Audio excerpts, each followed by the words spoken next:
And some molds grow on top of other molds because they're lighter and the other one's heavier. So they'll grow on top of it.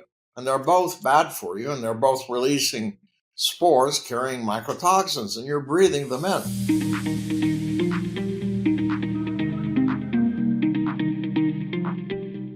So I'm going to open up an image of my screen. Let me make sure I have the full image showing.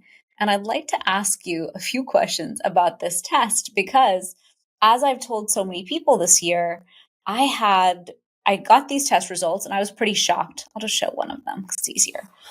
So as you look at these test results, all sorts of mycotoxins show up. All sorts of results show up. And most people, I think, underestimate the number of mycotoxins that exist. Most people, I believe, don't even understand what mycotoxins are based on what I've been sharing this year and my experience so far. And then most people don't understand how serious these are. So will you kind of talk about what these are? You don't have to go into every single one. And then why it's important to understand how mycotoxins behave, because I think people have no understanding. We need like the 101 on that. So when you have a leak in an indoor environment, and it sits there, and it could be behind a wall again, it could be anywhere, and within 24 to 48 hours, mold will start growing. And when mold grows, it produces spores, just like a plant will produce seeds. The mold produces spores, and these spores carry mycotoxins. Your human hair is 100 microns thick. Mold spores are 2 to 4 microns thick. So they're in the air. You can't see them, and you breathe them in, and you breathe them in with their mycotoxin coming into you. And then that goes into your lungs. It crosses right into the blood, and the first place it attacks is the brain. Now, mycotoxins are known to be carcinogenic. They're toxic to kidneys. They're toxic to bone marrow. They're toxic to the liver. They're toxic to skin. They cross the placental blood barrier and get into the fetus and cause abnormalities in the fetus. It's called mutagenic. And it's known as neurotoxic. It's toxic to the brain and nervous system. So as a result, they're very dangerous. This is why, again, the World Health Organization calls these the great masquerader of the century, because people get misdiagnosed as fibromyalgia, chronic fatigue syndrome, chronic Lyme, POTS, dysautonomias, things of this nature, but they're not. They're all caused by, there are published studies on all of these. In medical school, I was taught, in God we trust, everyone else has to show data, which is, show me the publication that says what you're saying actually works. Of course, there's none of these studies. That mycotoxins have tens of thousands of studies. And there's many studies that use what I've published. I've published over 100 studies, and what many other medical centers have published. So these mycotoxins, you breathe them. They could be in your home. They could be at the gym you go to. They could be in your car. They could be at work. They could be in schools that kids go to, etc. And they're very toxic. They're molecules. They're not living things. They're molecules like mercury, glyphosate, arsenic. They're molecules. So they're very toxic to humans. And of course, people die from it. So, for example, when in mothers, if they're exposed, it crosses the placental barrier. Usually a pregnant woman at 3 months gestation, 3 months of pregnancy, will get an ultrasound. Her doctor will do an ultrasound. Sure. If the doctor detects any abnormalities, he's going to do an amniocentesis, like draw amniotic fluid. Yep. In 70% of the cases where they have to draw amniotic fluid, this amniotic fluid shows mycotoxins. No way. Yep. So it's one of the main causes for early premature birth. Wow. Small babies being born, what is known as small for gestational age. Um, and then it comes out in mother's milk. So, Mycotoxins milk. Wow. yes. And so this is how babies get it in children. And we know from studies done at Tufts University School of Medicine that it's one of the main causes of autism and learning disabilities, behavioral abnormalities in children. Sure.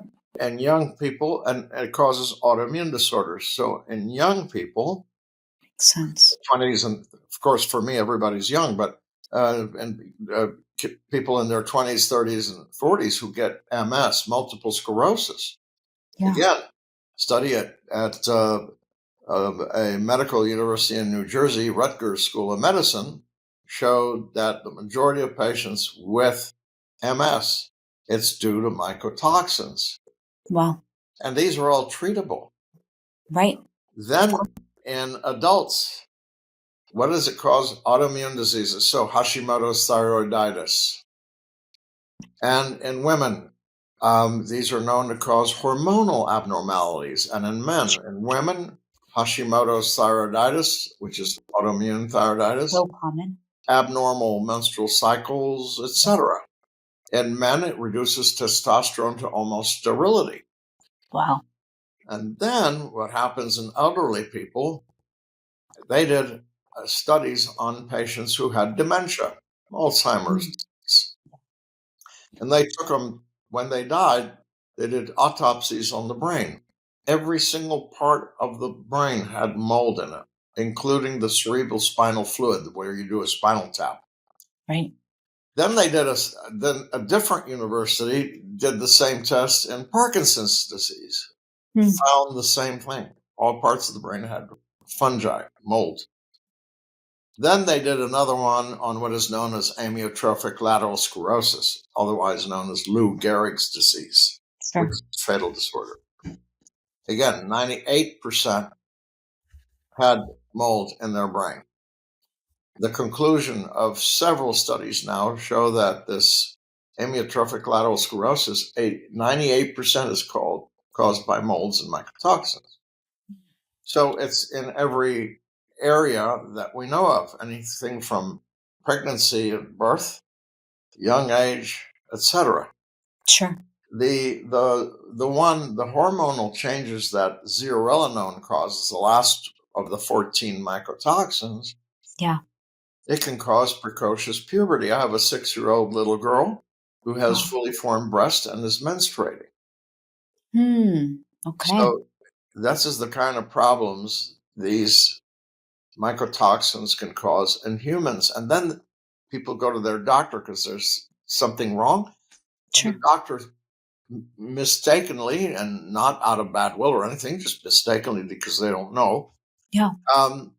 orders normal tests. And some patients I get said, all my tests were normal. Yep. Over and over again.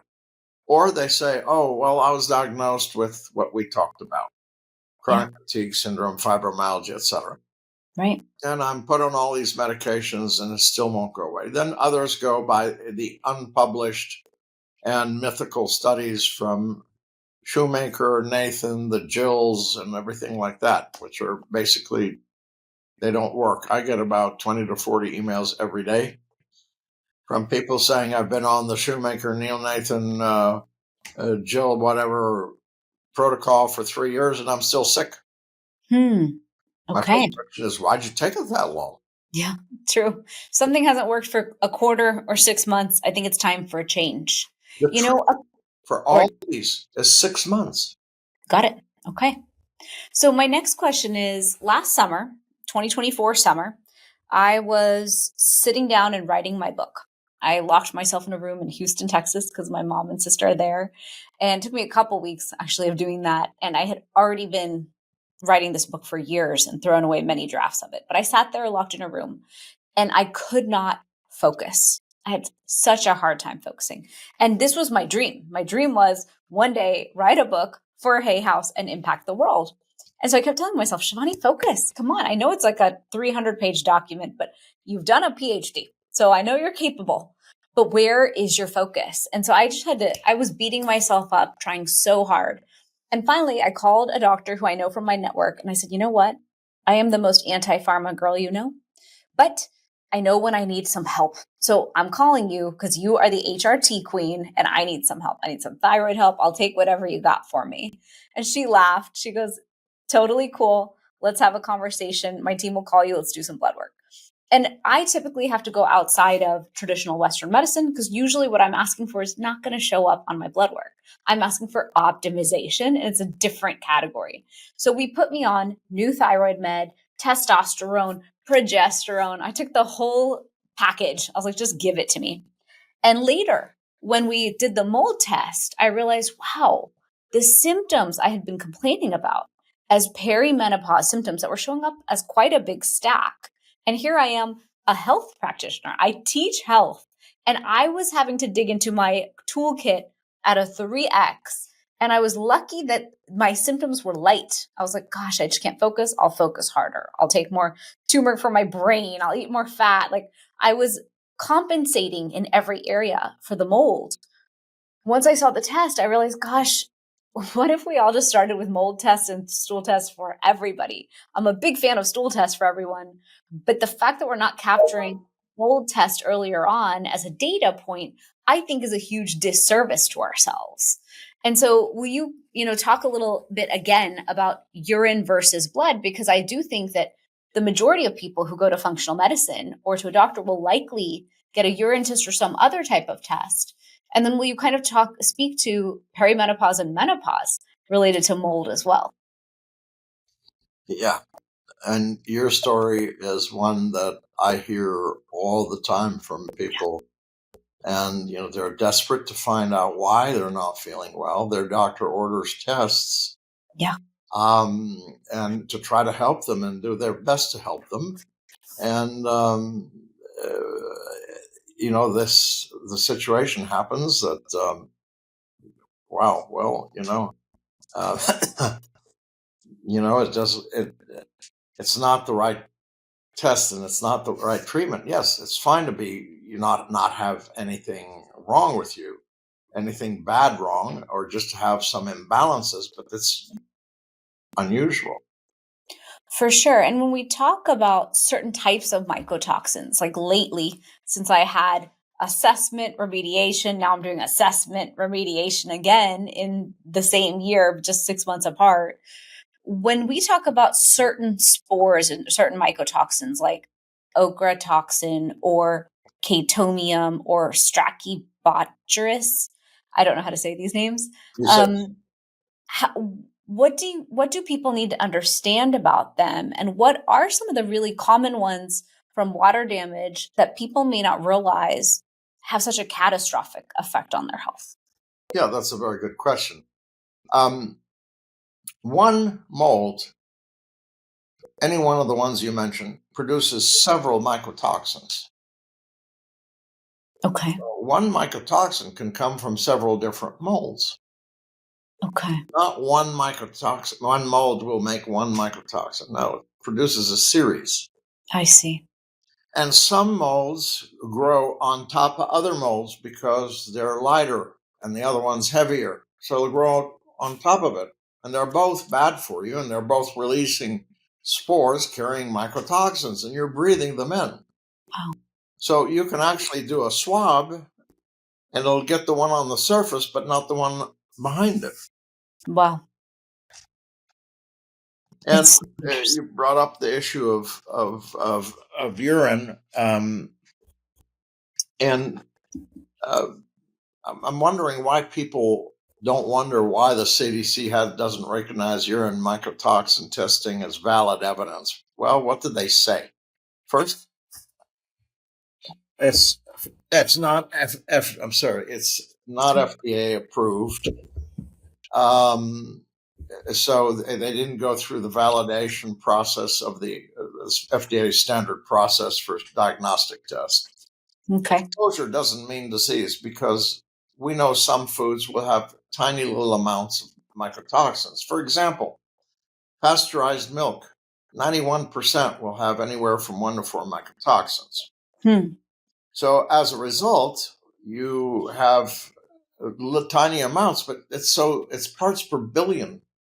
And the body excretes it in urine. Urine is an excretion. It's how we get rid of stuff. You shampoo your hair. There's 20 chemicals in that shampoo. You have millions of sweat glands on your scalp, and some of that gets in you, and you just excrete it out. It's gone. So it says, well, that's where you get rid of toxins. It's not where it doesn't mean you're sick. And then lack of standardization. They say different labs use different cutoffs, different methods, and different interpretations. So if you send the same urine to two different labs, you're going to get two different results. Got it. And that their warning is that these tests can lead to misdiagnosis, unnecessary treatments, and anxiety in the patients. Totally. I mean, I can definitely tell you mold can cause some anxiety in your life. So when it comes to these types of mycotoxins due to water damage, the question I have is, if we all live in homes or apartment buildings or wherever we live, and we're all working in office buildings, and we're all walking through commercial buildings, what is the preventive plan? I mean, I think we're all going to be exposed to mycotoxins at some point. Based on my results, I think I'm living in pretty active mold. But interestingly, I got the report back from the second inspection company yesterday. And it said, actually, you have condition 1. All the air in your home is actually fine. You are great. I thought, okay, level 1 issue clear. Are we breathing bad air? Then it found a new hotspot of chatomium at a very high level inside of a wall, not airborne. So the first assessment guy never found it because you had to swab that wall to discover that issue. But I know that, for example, in the corner of a bedroom, we found in a bathroom, we found what we believe is aspergillus. In the corner of a bedroom, we found under a window penicillium. So are there certain mycotoxins that are not a big deal and they're just common and we're going to be exposed to them all the time? And my second question is, every time they test, they always show me what's outside. And what's outside is crazy levels. So does that mean that when we go outside for a walk, we're breathing in all this stuff and it's worse? Like, what does that mean? Okay, say your home is 2,500 square feet. Yeah. And you're breathing those spores. How many square feet is outside? Infinite. So what's the dilution? And there's over 1 million types of molds outdoors that grows on insects, plants, tree trunks, leaves, all over the planet. But those don't affect humans. They affect those things. There's only a number of molds that affect humans. Okay. So no, those don't affect those don't affect us at all. Got it. And then are there what you almost could call good molds? Like compared to the really bad ones, there's these okay ones that are somewhat benign. They could exist. Yes, you should clean it up and get rid of it, but they won't have a tremendous negative impact on health. Well, what I can tell you is that I've treated families, for example, mom, dad, 4 or 5 kids, all living in the same moldy home. They did the testing. There were 5 different results because everybody's immune system is unique and different. Sure. What does that mean? You know of people, couples, they get the flu. One's in bed for a week, the other one's fine after a couple of days. It's the same virus, same flu. Why? Okay, different response by the immune system, even in twins. So the issue becomes that we all respond differently. So some people get very, very, very ill with relatively not too much mycotoxins, and others need a lot of mycotoxins before they really start feeling it. It doesn't matter. In either case, they still affect the brain. They still affect these, but some people can resist that better than others. Okay. It makes a lot of sense. I've always had what I would call a weaker constitution, and I worked very hard to build a very robust system so that I wouldn't be the one who goes down. And so as I go through this journey, I'm watching my household, trying to understand how is it affecting these children? What do I do next? And the closest women around me are like, as you go down this rabbit hole and you're mounting a plan for a profound detox and you're working with your team on yourself, what's the plan for the children? And I'm like, these kids won't take supplements. I don't know what to do. I'm going to have to, like with babies, open up supplements into like cottage cheese or Greek yogurt, mix it up and give it to them and pretend I didn't just hand them 8 supplements that are robust to help them win at the project. So as we talk about, mycotoxins and their impact, what is the solution then? If we're all going to be impacted, but some of us more than others based on our genetics or our immune system, I think obviously a preventive plan is always have a robust, healthy system, always focus on gut health.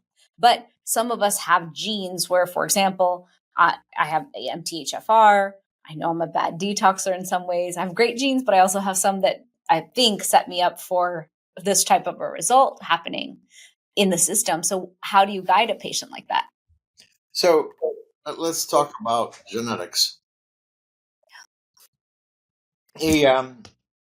There's this test going around that's, the Shoemaker and Nathan, that crowd say you can actually, that 25% of the population has this gene that makes you more susceptible or don't respond and all this kind of stuff.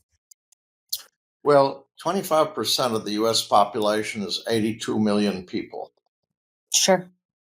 That's significant. But Yep. there's a single article published on that gene saying it has anything to do with molds or mycotoxins. Okay. I will tell you about another disease that affects 32 million Americans, 50 million less. This is a famous gene that doesn't exist in medicine. Is 82 million. This other disease I'm going to tell you about affects 32 million. You've heard about it. Everybody in the country has heard about it. It's called diabetes. Of course. So you see how silly the other test is. Second, let's talk about MTHFR. What do the studies show about MTHFR? We need to take a different B vitamin. That it doesn't make any difference. Okay. That there's actually, if you look at the general population, there's more people with MTHFR than not. Okay. And they live normal lives and they don't react to being given.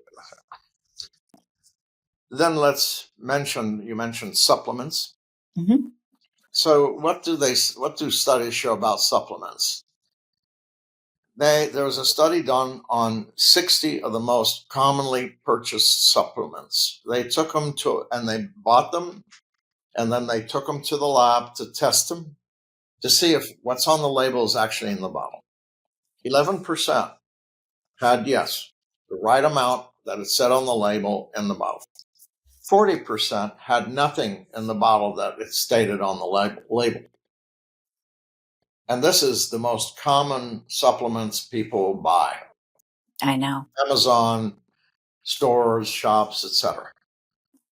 Then another study came out. This is on 40 of the most common supplements.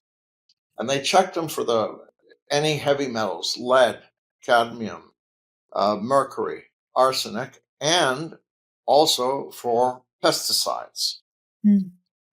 Well, it turns out that they had 93% had one or more of these inside the tablet or capsule. Wow. Lastly, the third public study, and these looked at supplements that contain herbal things. They had inactive ingredients substituted in 83% of the bottles. Wow. It's incredible. The supplement industry is incredible to me. So you see, people think they're buying the right thing. Yeah, I know. There's another issue about that, is that in medicine, in published studies, when you look at when you read these studies and they say, okay, this is what you need to do to remove these toxins from the body, they don't say take vitamin C.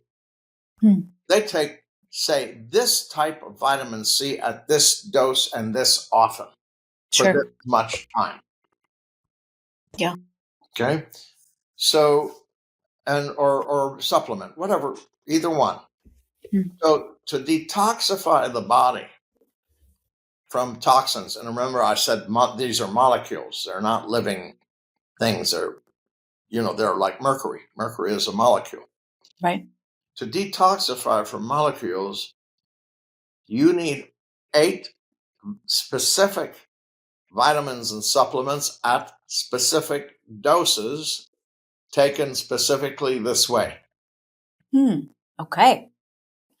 And there's only one company in the United States that sells these, and that's 100% pure. So you don't have all these contaminants and fake whatever.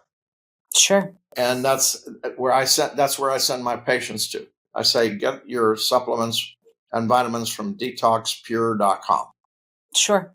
And then that's what, then I know they're safe. They're not buying, I don't know what, at some shop or off the internet. Hi, I'm Dr. Shivani Gupta, and I created Fusionary Formulas because I believe everyone deserves a natural way to support their body's health. If you struggle with joint discomfort or stiffness, our Turmeric Gold delivers powerful curcumin in a form your body can truly absorb.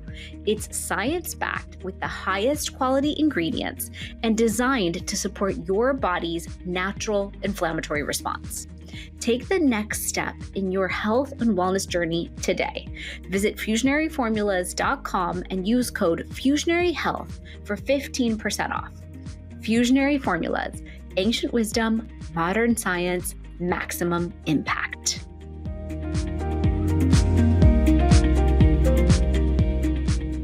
It's so true. When it comes to clients, I sit there and always ask, whose supplements are you taking? Where are they made? Where did you buy these? Because we know there's better probiotics and then there's junk probiotics. There's better supplements and there's junk supplements. I looked at the box. I thought it was a great box.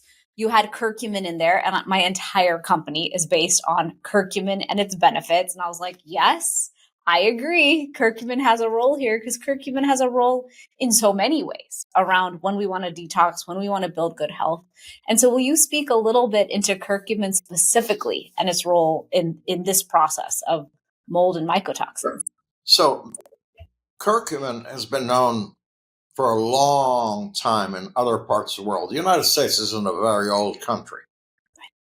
It's 1776. So it's, anyway, the point is, it's been known for many, much longer time, centuries and centuries, as a very potent, almost medication, because it removes inflammation. Right. Inflammation is the number one cause for the majority of all diseases. Right. By quelling or tamping down that inflammation, what happens? You don't get sick. Right. Or if you're sick, it helps in the process for your body to get out of that sickness, away from the sickness, by taking curcumin. And it's also been studied to treat molds and mycotoxins. And the studies show how effective it is in removing toxins, not only mold and mycotoxin, but other toxins from the body. So it's an outstanding number one product. I take it every day. Nice. That's awesome. Yeah, I mean, when I teach about turmeric, I talk about how it's antibacterial, antiviral, antifungal, anti-candida, anti-H. pylori. It's the ultimate janitor. It cleans out the bad. It keeps the good. And I keep trying to say that to people, and people who travel a lot for business. They tell me, look, I take it and I don't get sick. So for me, I've been working with turmeric for 10 years. My whole PhD was on it. So I'm pretty obsessed with it. And I just wish everyone understood its power. And when I saw my first mycotoxin report and it said, you need magnesium, you need vitamin D, you need vitamin C, you need turmeric, I was like, oh my gosh, curcumin? Thank you for saying that. That one's the easy one for me to do. I might not remember to take everyone else's supplements and those other 7, but at least on the turmeric, I'll get consistent. But it's actually been an interesting year because I've been taking so many different supplements for so many issues. And it's like, it's not easy all the time to take this many different supplements for the issues that happen, especially because of the downstream effects of the mycotoxins and stuff. But when it comes to the mycotoxins on the test, and this is a question I've had for everyone I've been talking to this year. In February, I had inspection. They come through, they do all those air quality tests, they send them off to a lab. I got to see the results. I like to see all that third-party data. Studied it, and I was like, okay, so we're dealing with some really bad mold in the downstairs room. Got it. Bad mold in the laundry. There was a leak, and then never noticed or dealt with that leak under that sink. Got it. When it comes to the test, what happens when the molds on this test are different than the mold in your home? What's the next step? And I've already talked to you before the podcast, so I know the answer. But I think the answer is go and test your office, next test your car. But what if some of these are really unique mycotoxins that don't even typically grow in a home? Then what are the answers that you can give to patients that will help them clear? And then my next question is, have you ever seen a test where someone had 0, like nothing, or is 0 not the goal here? Yeah. The treatment is meant to get them out of your body. Say, let's change from mycotoxins to mercury. You have to chelate the mercury out of the body, and then you test the body, and it's clear. It's gone. Sure. So the main issue is that the number one problem is leaks. Yeah. It could be a drop per hour. It's not something that where you look and say, I've got to mop this up. Sure. And it can be anywhere. Yeah. For example, I had a family, mom, dad, 3 children, all under the age of 10, 3 little girls. They lived in the mom was, and she was a young woman, 30 years old, convinced that the home was bad. The husband said, I don't think the home's bad. I think it's something else, or it's in your head, or whatever. Yeah. Then they went away for a week during Christmas to visit grandma. When they came back, he opened the front door, stepped in, and said, we have a mold problem here. Yeah. All the difference. Yeah. So then they got rid of the house, bought a brand newly built house. Within a month, she was feeling bad. Oh, no. Again. And the husband said, well, there's no way it's this house. Right. They had it inspected. Well, during the building of the house, one person put a nail through, and behind that wall was a pipe. Oh, God. And the nail was embedded in the pipe, so it was leaking little by little where you couldn't see it. It was a brand new house. Wow. So these are stories that I hear all the time. Yeah. And what do you do? I mean, I have people you've watched in movies or people whose songs are popular who have this issue. Yeah. And, so it doesn't matter. And I have patients who live in rented trailers. It affects, it's an equal opportunity. Yeah. Yeah. It affects all of us. Having said that, the key step, the number one most important, is to find the mold and get rid of it.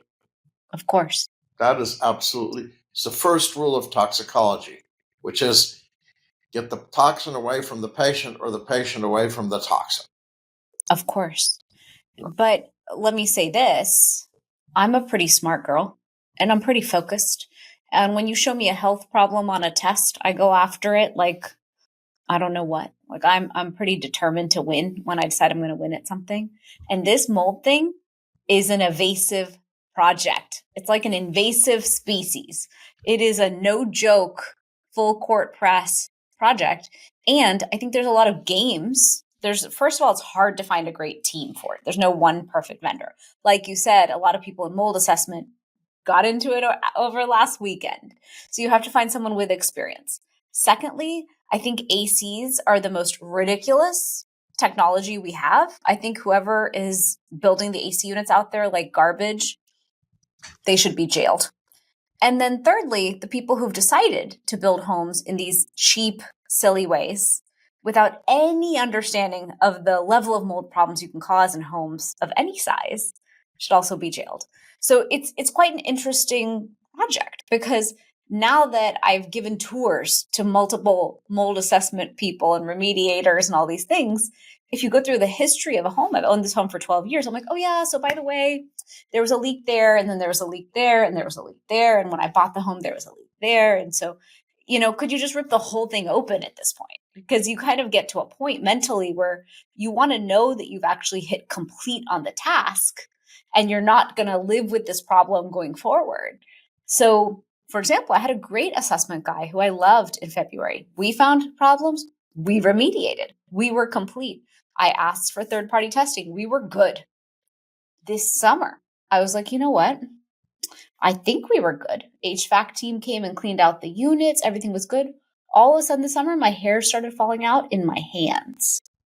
And I looked at it and I was like, am I stressed? I don't have a book coming out. That's stressful, but I haven't changed anything. I live a very healthy, focused, driven life.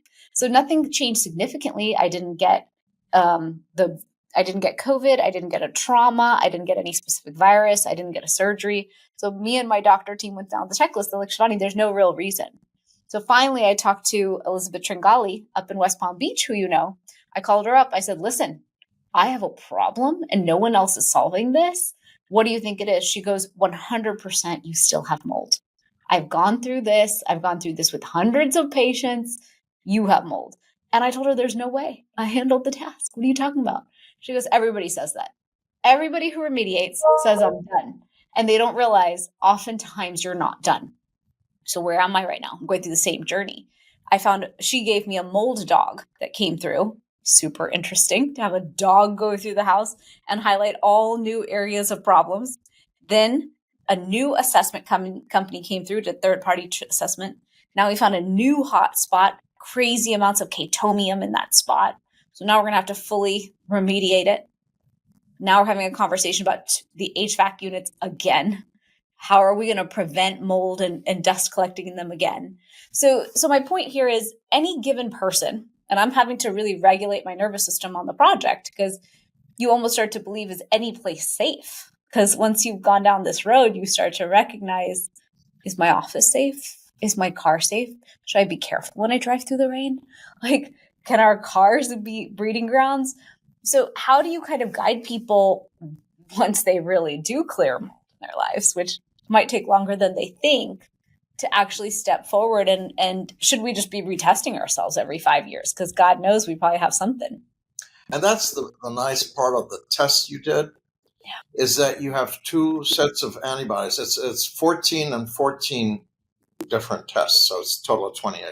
The first 14 say, is it in your body right now? Is it inside currently in your body? The second one tells you, are you currently exposed, or were you exposed before? Sure. So that's another way of knowing, because if you get a report that says, no, your home's fine, and you say to yourself, well, why do I feel like this? Right. Well, that test will tell you, yes, it's still in your home, and they just didn't know how to look for it or find it correctly. Right. But what do people do if they continue to feel unwell and taking the 8 supplements is not enough? Because supplements are wonderful. I'm a supplement company owner. I'm the biggest believer in supplements are phenomenal. But to me, it almost feels like mold and mycotoxins is like a very insidious project. Do you believe mycotoxins and mold have their own like intelligence and they have this desire to live, and thus it's like an invasive species? Or is it just, like you said, a molecule, and your job is to rid your life of these molecules like you would a heavy metal out of your system? And thus there is an endpoint. There's 3 parts to the treatment. As you mentioned, those 8 specific supplements. Yeah. You have to be on an antifungal. The antifungal I've used in over 18,000 patients is itraconazole, 100 milligrams twice a day with some food to get it absorbed faster. And people email me constantly, they say it's going to be doing this to me and that to me. And let me tell you, 18,000 people, and I still haven't had one that, I'd say 90% do fine on itraconazole. Okay. A few get queasy sometimes, etc. And I say just switch to brand name, take Sporanox, because all generic medications are made in China and India. So sometimes from China you get a bad batch. Sure. Something happened at the plant or the factory, etc. So that's what I second, and the third one. So it's the supplements and vitamins, the itraconazole. You have to be on an anti-inflammatory, low-histamine nutritional plan. Okay, so it's not, you can't sit there, watch TV at night and eat Pringles and drink Diet Coke. Oh, but doctor, that's what we all want to do. We want to eat our junk and detox at the same time, don't we? Thank you for bringing up the third pillar. I teach an anti-inflammatory lifestyle, but I remember the other day you did say that, low histamine as well. So will you explain why? Well, again, after 35 years of doing this, you get the knack for it. Right. And I have many, many, many patients who are so happy, and they send me these beautiful, wonderful, thankful emails. And I am grateful that they do. So what you have, you went to the Tringali Center, which is in the West Palm Beach area. Absolutely one of the top-notch, top best in the country. No question.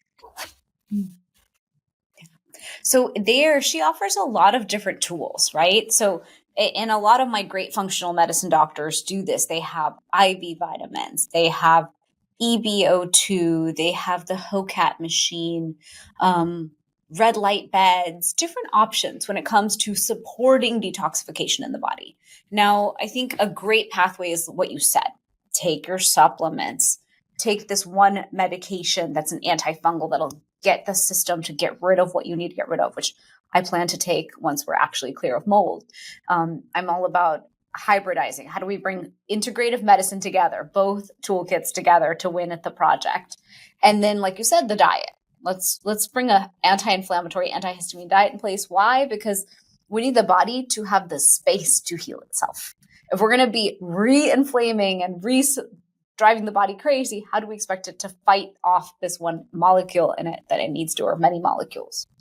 And so stage 4, what I'm curious about is, could you step up on that plate and say, okay, well, you know what? I've got stuff to do this year. I'm going to do what you just said. I'll take the medication, I'll take the supplements, and I will make a big diet change because I have to. And or if you're already in this space, you likely already eat a great anti-inflammatory, low-histamine type of diet. So step 4, could you step into bigger interventions that support more like rapid or deep detoxification of the body that can be supportive? And have you seen that help people? So I'll tell you what works, but also what doesn't work. Okay. What helps a lot is intravenous vitamin C. Makes sense. There is no toxic dose of vitamin C. There is none. It's a great antioxidant. Yeah. It's absolutely tops. Curcumin, we discussed. These are the things that work. What doesn't work? Ozone, intravenously. Glutathione. As a matter of fact, if you have gliotoxin, one of the mycotoxins, and it's the one that was studied by Rutgers School of Medicine for MS, you should not take glutathione because it'll make you more toxic. And I have that one. So I'm glad you told me that, because I was taking glutathione as a supplement And I didn't know that. Yeah. And and of course, the big myth of them all, binders. And everybody talks about binders. There's only 2 studies ever on binders. Both say they don't work. Really? Yeah. Everyone's taking the binders. Everyone's taking the binders. But do you know how many patients I have who've done all these things and the binders and et cetera? And they email me. I have at least 20 a day just on binders and glutathione and this glutathione binder cycle, et cetera. And they say, I've been on it 2, 3, 4 years and I'm still not well. Wow. Because it doesn't, and I published a study with Dr. Weinstock, who's a gastrointestinal specialist from Washington University School of Medicine, St. Louis. And we showed how why it doesn't work. Got it. Okay. And with references, of course, because, you've got to say, well, how do you know this? Well, this study showed this study showed that, et cetera, et cetera. So it's just another myth. It's a big myth out there. Got it. Okay. Well, this has been so educational. I have loved learning from you. I'm glad I got to meet you in person in Arizona. I was in MAPS at the conference and I looked across at you and I was like, I just took this test that you're a part of and I got some crazy results and I have some work to do. And I don't want to do the work, but I will. It's part of life. And now I get to become a mini mold expert. So now when clients come, I'm like, I think that's mold. Because of course, if you understand mold, you're like, oh, half the things we're dealing with nowadays are probably mold in the root cause categories. So is there anything we didn't cover today or anything you want to leave as our last words before we wrap up? The only other thing I will say is there's many, many, many people out there who are misdiagnosed with chronic Lyme that actually have mycotoxins and not chronic Lyme. And,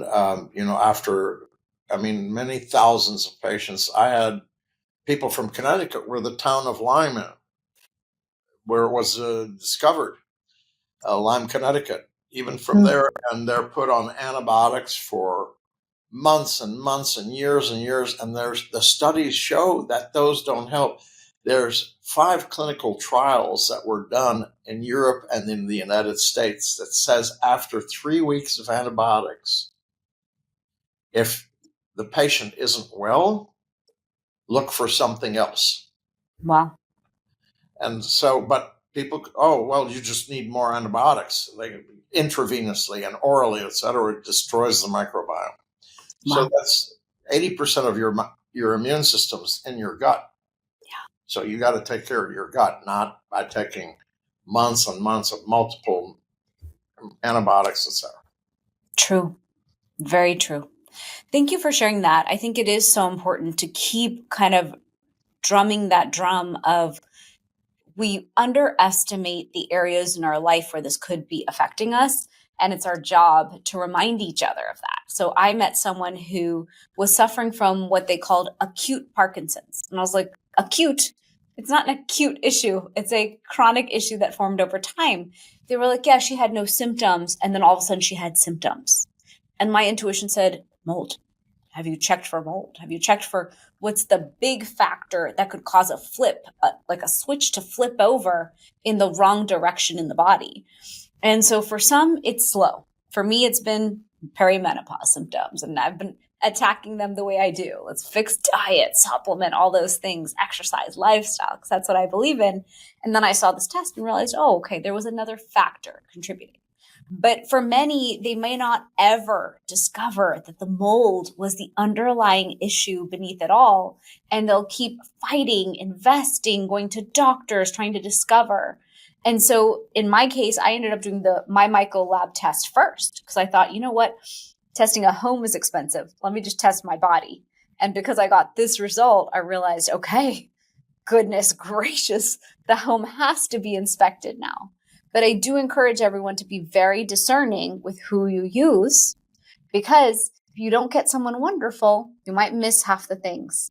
In remediation, apparently most companies mess up remediation and still leave mold behind. And then you're going to have to re-remediate. I'm considering re-remediating a piece of the home just to be 100% sure. And so just really be discerning, be careful, ask for references, find people who've had success, because otherwise I think we can waste a lot of money, time, energy, and heartache on this project. You're right. You're right on top of it as usual. You're really a very, very intelligent young lady. Thank you. Thank you, Dr. Campbell, for coming onto the podcast today. I appreciate it. Thank you for being part of all this research, all this wisdom, publishing papers on this, and creating the awareness around it. I know you just came back from Istanbul and you're traveling so much to speak on this. And thank you for the research you've done. I think it's so important that we continue to have these conversations and show people from this integrative medicine perspective what's out there and what they need to look for so that they get the real answers for their health. So will you share the best place for everyone to find you and more ways to get in touch with you for your research and your wisdom? I'm sorry, could you repeat that? Will you share where everyone can find you? Like, what's your website? Okay. Yeah. www.andrewcampbellmd.com. Perfect. Or awesome. If you want the lab, it's MyColab, my Myco lab, at gmail.com. Perfect. MyMycolab.com. Awesome. And if anyone needs more info on this test, I'm getting set up as a practitioner at this point because I have so many people asking me for it. So you're welcome to reach out to me and I'm happy to share it with you because I think it is very important that we understand what's happening and then go to the right practitioners to really get the detox and support that we need. So thank you for listening, everyone, today to the podcast. Thank you for participating. If you want any more information on the podcast, you can visit my website at drshivani.com. I hope this episode was helpful for you. Please share it with a loved one. Please share it with a friend. That's how we get the word out and improve all of our health so we can be the most healthy and vibrant beings. Until next week.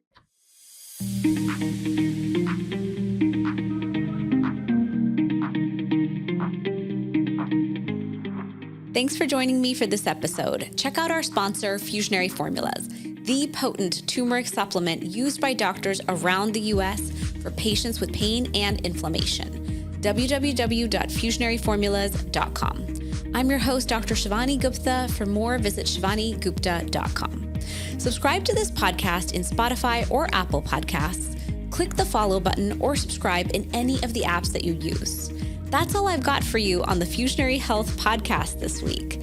You have the power to transform your health and achieve vibrant health starting today.